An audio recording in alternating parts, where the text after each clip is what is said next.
आप देख रहे हैं इंडिया टाउन न्यूज, भारत की बात। नमस्कार, स्वागत है आपका इंडिया टाउन न्यूज के खास बुलेटिन खबरें राजनांदगांव में। मैं हूं आपके साथ रंजना राज।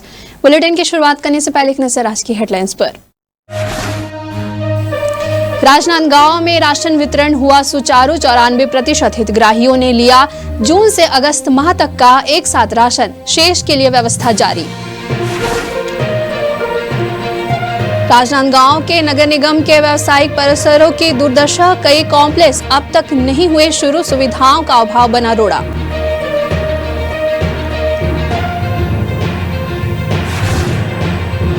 खैरागढ़ जिले को 21 नए डॉक्टरों की मिली सौगात, स्वास्थ्य सेवाओं को मिलेगी मजबूती, लंबे इंतजार के बाद डॉक्टरों की हुई नियुक्ति। राजनांदगांव में ट्रैफिक समस्या को लेकर व्यापारियों की हुई बैठक, पार्किंग और ई रिक्शा को लेकर दिए गए अहम सुझाव। 7 जुलाई को रायपुर आएंगे मल्लिकार्जुन खड़गे, राजनांदगांव में बनी रणनीति, सतनाम भवन में एकजुट हुए कांग्रेस कार्यकर्ता।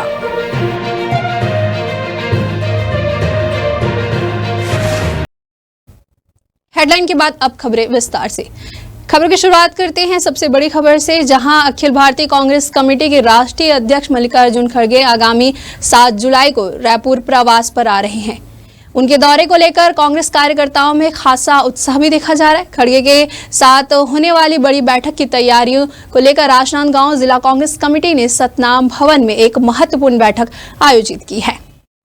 बैठक की अध्यक्षता दीपक बैज ने की है, जिसमें जिले के विधायक, शहर कांग्रेस अध्यक्ष और ब्लॉक अध्यक्षों सहित कई वरिष्ठ कांग्रेस नेता और कार्यकर्ता शामिल हुए हैं। वहीं बैठक में रायपुर में होने वाली बैठक की रूपरेखा और रणनीति पर विस्तार से चर्चा की गई। इस मौके पर कांग्रेस कार्यकर्ताओं से अधिक संख्या में रायपुर पहुंचने का आह्वान किया गया है। वहीं दीपक बैज ने कहा है कि मल्लिकार्जुन खड़गे का यह दौरा प्रदेश कांग्रेस के लिए बहुत ही अहम है। यह बैठक संगठनात्मक मजबूती और पार्टी की आगामी दिशा तय करने में निर्णायक साबित होगी। आज हम लोग खैरागढ़ और डोंगड़, खैरागढ़ और राजनांदगांव 2 जिलों में बैठकें हुई और अभी जस्ट राजनांदगांव शहर और ग्रामीण दोनों कांग्रेस कमेटियों का बैठक हुई और काफी संख्या में हमारे कार्यकर्ता उपस्थित थे, दोनों हमारे शहर और ग्रामीण अध्यक्षों के नेतृत्व में। इस बैठक का मकसद है कि आने वाला 7 जुलाई को हमारे राष्ट्रीय अध्यक्ष माननीय मल्लिकार्जुन खड़गे जी रायपुर आ रहे हैं, छत्तीसगढ़ आ रहे हैं और रायपुर के साइंस कॉलेज में किसान जवान संविधान जनसभा को संबोधित करेंगे, क्योंकि इस सरकार में 1.5 साल की सरकार पूरी तरह से फेल हो चुकी है। किसानों के लिए खाद बीज नहीं है, युवाओं के लिए नौकरी नहीं है, संविधान लगातार खतरे में है। इस तरह से सभी मोर्चों में सरकार फेल हो चुकी है। इसलिए छत्तीसगढ़ की जनता कांग्रेस को और छत्तीसगढ़ जनता को संबोधित करेंगे। चलिए बढ़ते अगली खबर की ओर, जहां राजनांदगांव के नगर निगम के द्वारा रोजगार बढ़ाने और राजस्व प्राप्ति के उद्देश्य से शहर के कई स्थानों पर व्यावसायिक परिसरों का निर्माण किया गया है, लेकिन स्थिति यह है कि इनमें से कई कॉम्प्लेक्स आज तक शुरू हो ही नहीं पाए। जो परिसर चालू भी हुए हैं वह भी मूलभूत सुविधाओं के अभाव से जूझ रहे हैं। शहर के विभिन्न इलाकों में लाखों रुपए की लागत से बनाए गए इन परिसरों में शौचालय तक नहीं बने हैं, जिससे व्यापारियों और ग्राहकों को भारी परेशानियों का सामना करना पड़ रहा है। कई स्थानों पर पानी, बिजली और सफाई जैसी बुनियादी सुविधाओं का भी घोर अभाव है। वहीं स्थानीय नागरिकों और व्यापारियों का कहना है कि नगर निगम ने इन परिसरों का निर्माण तो करा दिया, परंतु उपयोगिता और रखरखाव की जिम्मेदारी निभाने में पूरी तरह से असफल रहा है। कई परिसरों में तो ताले जड़े हुए हैं और वे वर्षों से बंद पड़े हैं। मामलों को लेकर नगर निगम कमिश्नर ने संज्ञान लेते हुए जांच का आदेश दिया है। नगर निगम के जो भवन है जहां रेन वाटर हार्वेस्टिंग नहीं है, इस बार हमने प्राथमिकता में उसको लिया हुआ है और जो हमारे पास मद उपलब्ध है उसके आधार पे हम रेन वाटर हार्वेस्टिंग भी सभी भवनों में प्रस्तावित कर रहे हैं। आगामी कुछ दिवस में ये हमारा पूरा हो जाएगा। और जहाँ तक सभी हमारे जो कॉम्प्लेक्स हैं जिसमें शौचालय का अभाव है, वो सामान्य तौर पे ऐसी जगह प्रस्तावित हुए थे जहाँ पे सामुदायिक शौचालय या उपलब्ध है परंतु यदि कोई ऐसा हम उसको परीक्षण करा लेते हैं और यदि कोई ऐसा निकल के आता है कि जहाँ पे आसपास में कोई शौचालय या व्यवस्था नहीं है, तो वहाँ पे हम एक प्रस्ताव भी कर लेंगे, बनवा लेंगे उसको। राजनांदगांव शहर में लगातार बढ़ रही ट्रैफिक समस्या को लेकर नगर निगम कार्यालय में प्रशासन के द्वारा व्यापारियों की एक अहम बैठक बुलाई गई। बैठक में ट्रैफिक व्यवस्था को दुरुस्त करने के लिए विभिन्न मुद्दों पर चर्चा हुई है और व्यापारियों ने कई महत्वपूर्ण सुझाव प्रशासन के सामने रखे हैं। व्यापारियों ने स्पष्ट किया है कि ट्रैफिक की समस्या का समाधान तभी संभव है जब सभी पक्ष मिलकर एकजुटता से काम करें। बैठक में यह मांग की गई है कि जो दुकानदार सड़कों पर सामान रखकर अतिक्रमण कर रहे हैं उन पर कार्रवाई की जाए। इसके साथ ही जिन वाहन चालकों की गाड़ियां सड़कों पर अव्यवस्थित ढंग से खड़ी रहती है उन पर भी सख्ती बरती जाए। बड़े वाहनों का शहर के भीतर प्रवेश भी एक गंभीर मुद्दा बना हुआ है, जिस पर तत्काल नियंत्रण आवश्यक बताया गया है। वहीं बैठक में ई रिक्शा के संचालन पर भी चर्चा हुई है। कई लोगों के द्वारा ई रिक्शा को प्रतिबंधित करने की मांग की गई थी, लेकिन व्यापारियों और आमजन ने इसका विरोध करते हुए कहा कि इन्हें हटाना आमजन के लिए असुविधाजनक होगा। प्रशासन ने व्यापारियों के सुझाव को गंभीरता से लिया है और आश्वासन दिया है कि शीघ्र ही ठोस कार्य योजना बनाकर ट्रैफिक व्यवस्था को सुधारने की दिशा में कदम उठाए जाएंगे। व्यापारी हर संभव सहयोग करने को तैयार रहता है, बशर्ते उस व्यापार में एक तो राजनांदगांव शहर सबसे पहली बात है कि व्यापार में दिन ब दिन बहुत तकलीफ में रह रहा है। क्यों? क्योंकि सबसे बड़ी समस्या है पार्किंग की। मतलब इसका हल नहीं, स्थायी हल है ही नहीं। त्वरित हल को निकालते हैं, 8-10 दिन रहता है, फिर वही डिस्टर्बेंस आ जाता है। तो इस बार मीटिंग में सार्थक मीटिंग हुई है। इस बार व्यापारियों ने भी अपनी बात रखी। पार्किंग को लेके बहुत बड़ा गंभीर विषय है, तो हमने सुझाव दिया है कि जो फ्लाईओवर पूरा क्लीन कर दें, एक तरफ पूरी पार्किंग कर दें और एक तरफ पूरा जिनको भी अपना व्यवस्थापन देना है, जैसे हाट ठेला हो गया, जो भी जिनको भी ऐसी प्रॉब्लम आती है। और दूसरा पार्किंग जो उन्होंने बोला, एक कोतरीशाला स्कूल है, म्युनिसिपल स्कूल ऑलरेडी पार्किंग है ही है। एक दुर्गा चौक पर जो दुर्गा थी वहाँ पर एक पार्किंग बन जाएगी, एक गंज चौक में बन जाएगी। शहर में जो यातायात की व्यवस्था कैसे सुधारी जाए, इसमें नियमित रूप से व्यापारियों के साथ, जनप्रतिनिधियों के साथ बैठक की जाती रही है और इसी क्रम में जैसे वन वे किया गया है, लोगों को, व्यापारियों को सड़क पे व्यवस्थित तरीके से गाड़ी खड़ी करें, सामान न रखें, समझाइश दी गई है। उसी क्रम में आज और बैठक ली गई और किस प्रकार से आगामी जो यातायात व्यवस्था को सुधारा जा सकता है उस पर चर्चा हुई है और उसके क्रियान्वयन के लिए जो है डेट और दिशा निर्धारित की गई। शहर के अव्यवस्थित यातायात को सुधारने के लिए ये तीसरी बैठक थी, जिसमें चेंबर ऑफ कॉमर्स के प्रतिनिधि, जिला प्रतिनिधि और प्रदेश प्रतिनिधि भी उपस्थित थे।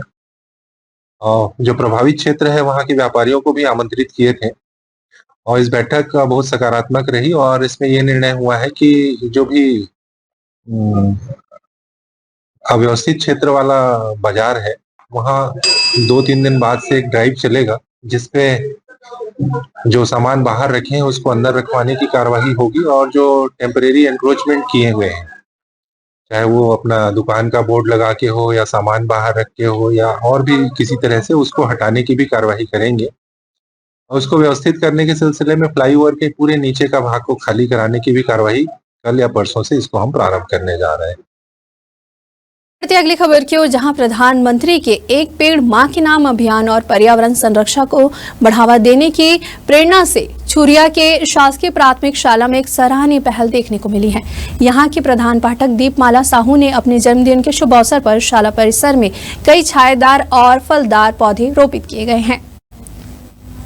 इस कार्यक्रम में शाला प्रबंधन समिति के सदस्य और विद्यालय में पढ़ने वाले बच्चों की माताएं भी सक्रिय रूप से शामिल रही। शिक्षिका ने आंगन में शिक्षा कार्यक्रम के तहत कक्षा पहली और दूसरी के विद्यार्थियों की माताओं को घरेलू संसाधन के उपयोग से बच्चों को खेल खेल में पढ़ाने के तरीके बताए। साथ ही उन्हें नियमित रूप से बच्चों को विद्यालय भेजने पर भी जोर दिया है।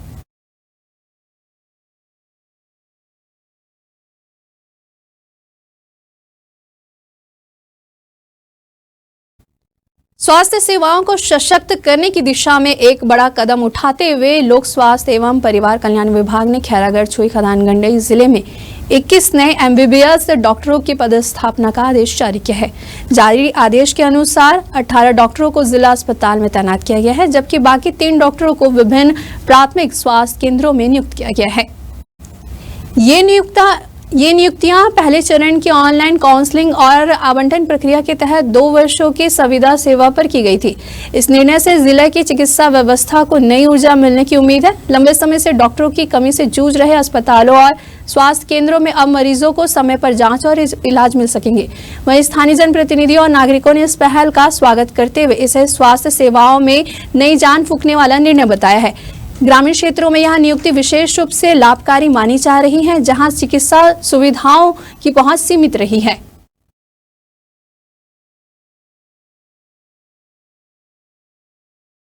अभी शासन द्वारा 21 बॉन्डेड चिकित्सा अधिकारियों की पोस्टिंग जिले हैदराबाद विज्ञान गंडई के जिला अस्पताल एवं अन्य स्वास्थ्य केंद्रों में की गई है। इसके साथ साथ राष्ट्रीय स्वास्थ्य मिशन द्वारा भी 2 चिकित्सा अधिकारियों की पोस्टिंग की गई है। जिले में स्वास्थ्य सुविधाओं को बढ़ाने और अच्छे स्वास्थ्य सेवा देने के लिए ये बहुत अच्छा समय है और हम अपने पूरे टीम के साथ यहाँ की स्वास्थ्य सुविधाओं को बढ़ाने और अच्छी गुणवत्तापूर्ण स्वास्थ्य सेवाएं देने के लिए प्रतिबद्ध है। अगली खबर है राजनांदगांव शहर से, जहां लगातार हो रही बिजली कटौती और बढ़ते बिजली दर से आम जनता त्रस्त है। एक और जहां दिन में कई बार घंटों तक बिजली गायब रहती है, तो वहीं दूसरी ओर उपभोक्ताओं को बढ़े हुए बिल थमाए जा रहे हैं। इन समस्याओं को लेकर आज आम आदमी पार्टी ने बिजली कार्यालय का घेराव कर विरोध दर्ज कराया है और अधिकारियों को ज्ञापन सौंपा है।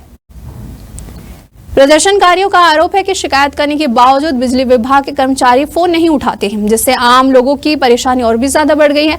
वहीं प्रदर्शन के दौरान कार्यकर्ताओं ने बिजली विभाग के खिलाफ जमकर नारेबाजी की और शहर में बिजली आपूर्ति की व्यवस्था को तत्काल दुरुस्त करने की मांग की है। इसके साथ ही आम आदमी पार्टी ने चेतावनी दी है कि अगर जल्द ही बिजली व्यवस्था में सुधार नहीं हुआ और उपभोक्ता को राहत नहीं मिली तो आने वाले दिनों में उग्र आंदोलन किया जाएगा। हम लोग छत्तीसगढ़ में जो बिजली की हर चीज़, कोयला यहाँ हर चीज़ की सुविधा है। आज आम जनता इतना परेशान है, त्रस्त है। हर घर में देखो जिसके यहाँ 1 किलोवाट है उसको बिजली बिल आप देखोगे 20-20 हज़ार, 25-25 हज़ार। और ये तो आम जनताओं का समस्या है। ये सरकार इतना निकम्मी सरकार है ये कि जब भी जिस जगह में जिस प्रदेश में है ये बिजली दरों के, आज पूरा प्रदेश में हम लोग यही बिजली दरों को कम करने के लिए हम लोग धरना प्रदर्शन और रोड पे उतरे हुए हैं। और हम चाहते हैं कि प्रशासन को जागना चाहिए, ऐसा मेरा मानना है आम आदमी पार्टी का। अभी आप क्या चाह रहे हैं? हम चाह रहे हैं कि आम जनताओं को सुविधा मिले और ये जो बिजली के जो दरें जो बढ़ाई गई है उसको तुरंत तत्काल एक्शन लेके छत्तीसगढ़ शासन जो साया जी बैठे हुए हैं वो वापस ले। बिजली दर जो बढ़ी है वो प्रत्येक वर्ष में विद्युत नियामक आयोग है वो निश्चित करता है कि दर किस मात्रा में कैसे बढ़ना चाहिए। समय के साथ में बिजली जनरेशन में कोयले का भाव बढ़ जाता है और भी चीज़ों का हो जाता है, इसलिए नियामक आयोग उसके लिए बाकायदा जनसुनवाई करता है। समस्त इंडस्ट्री वालों का, किसानों का, सभी लोगों को जनसुनवाई के लिए बुलाया जाता है और एक सहमति से होकर नियामक आयोग बिजली दर की वृद्धि को मंजूरी देता है, जिसे हम अपने CSPDCL में अडॉप्ट करते हैं।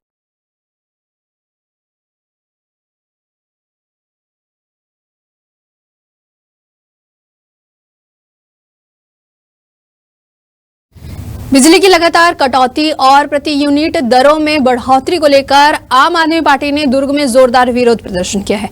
आप पार्टी के कार्यकर्ता बड़ी संख्या में Chhattisgarh state power distribution company limited के संभागीय परियोजना कार्यालय पहुंचे और बिजली व्यवस्था को लेकर जमकर नारेबाजी की है। प्रदर्शनकारियों का कहना था कि लंबे समय से बिजली की अनियमित आपूर्ति और बढ़ते बिल से आम जनता परेशान है। पार्टी के नेताओं ने आरोप लगाया है कि निजी कंपनियों की मनमानी और शासन की अनदेखी के चलते स्थिति बद से बदतर होती जा रही है। वहीं विरोध प्रदर्शन के दौरान आम आदमी पार्टी ने बिजली कटौती और दर वृद्धि के खिलाफ आवाज बुलंद करते हुए एक ज्ञापन भी सौंपा है।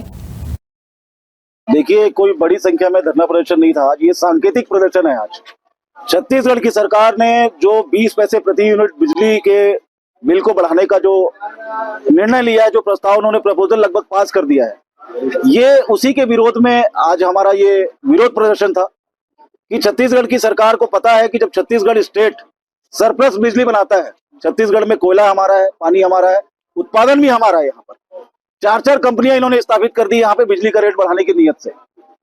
आप लोगों को पता होगा छत्तीसगढ़ राज्य 5 राज्यों को बिजली बेचता है। उसके बावजूद भी छत्तीसगढ़ के अंदर बिजली अन्य राज्यों की अपेक्षा कई जगह की अपेक्षा महंगा है। छत्तीसगढ़ के सरकार की नीयत छत्तीसगढ़ की जनता को लूटना है, ना कि छत्तीसगढ़ की जनता को सुविधा देना है। बिजली यहाँ उत्पादन होता है, उसके बावजूद 24 घंटे यहाँ के लोगों को बिजली नहीं मिलती।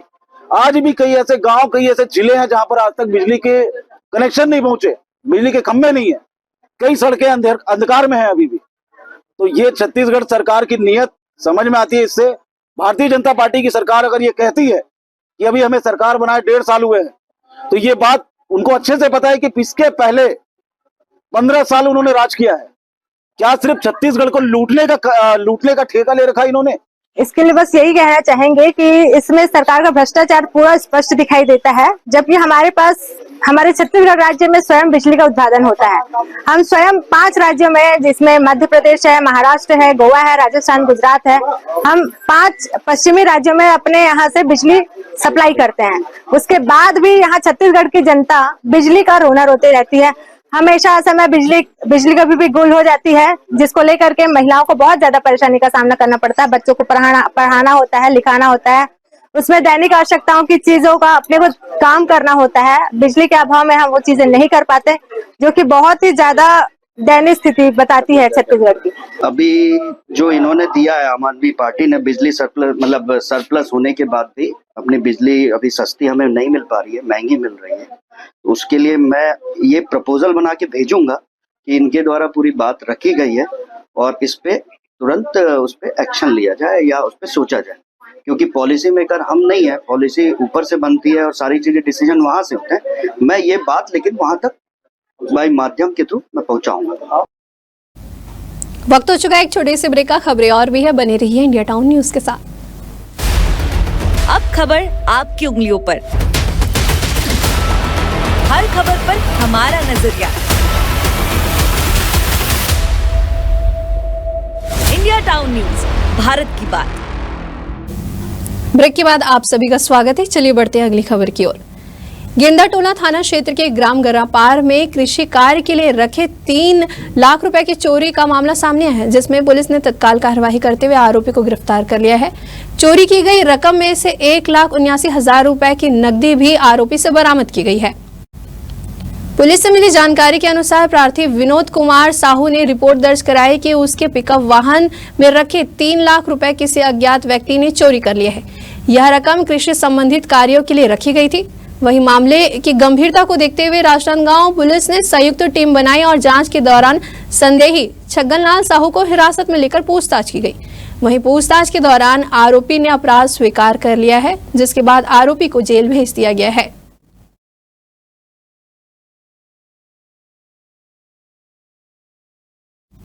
चलिए बढ़ते अगली खबर की ओर, जहां राजनांदगांव शहर के जैन बगीचा में इस साल चातुर्मास का आयोजन 9 जुलाई से होने जा रहा है, जिसका मंगल प्रवेश 5 जुलाई को शहर के दिल्ली दरवाजे से होगी। इस विशेष अवसर पर विनय कुशल मुनि सहित अन्य जैन मुनियों का शहर में आगमन होगा। यह आयोजन राजनांदगांव के जैन समाज के तत्वाधान में हो रहा है। जैन मुनि अपने जीवन में तप, त्याग और संयम के माध्यम से आत्मशुद्धि कैसे करते हैं, इसका जीवंत चित्रण भी करेंगे। इसके साथ ही मुनि विनय कुशल अपने प्रवचनों में चातुर्मास के महत्व पर प्रकाश भी डालेंगे। 4 दिवसीय इस आयोजन में प्रतिदिन सुबह प्रवचन, ध्यान और सामूहिक प्रार्थनाएं होगी। मुनियों के द्वारा दिए गए उपदेशों में समित जीवन, सत्य, अहिंसा और क्षमा की महत्व पर विशेष बल दिया जाएगा। और यह भी बताया जाएगा कि तपस्या केवल शरीर की नहीं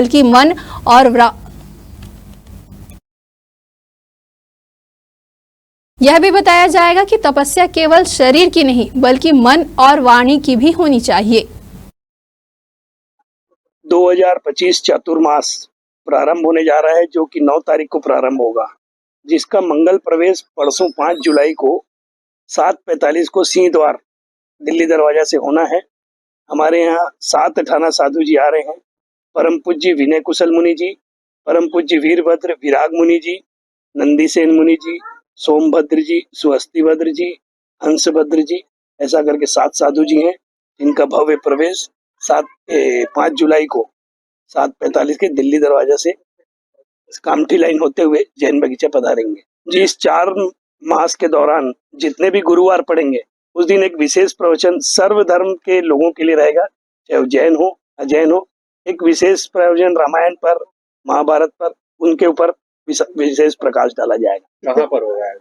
जैन बगीचे में होगा। जैन बगीचे का जो उपाश्रय भवन है, पूरे 4 महीने का प्रवचन वहीं होगा। प्रवचन सुबह 8:45 से 10 बजे तक रहेगा। जिला केसीसी के थाना सलेवार और बरकट्टा में सामुदायिक पुलिसिंग के तहत थाना दिवस का आयोजन किया गया, जिसमें पुलिस महानिरीक्षक और पुलिस अधीक्षक ने ग्रामीणों से मुलाकात कर उनकी समस्याएं सुनी। इस अवसर पर सैकड़ों की संख्या में ग्रामीण पारंपरिक वेशभूषा में शामिल होकर पुलिस महानिरीक्षक का स्वागत करने पहुंचे। इस अवसर पर स्कूली बच्चों के साथ raincoat, school bag, copy, pen और चॉकलेट का वितरण कर पुलिस अधिकारियों ने बच्चों के चेहरे पर मुस्कान बिखेरी। वहीं थाना दिवस के दौरान पुलिस अधिकारियों ने नक्सल प्रभावित इन इलाकों में पुलिस और जनता के बीच विश्वास की मजबूत डोर बुनने की दिशा में नई कदम उठाई है। ग्रामीणों ने भी पुलिस अधिकारियों को अपने बीच पाकर हर्ष जताया और सहयोग की भावना प्रकट की है।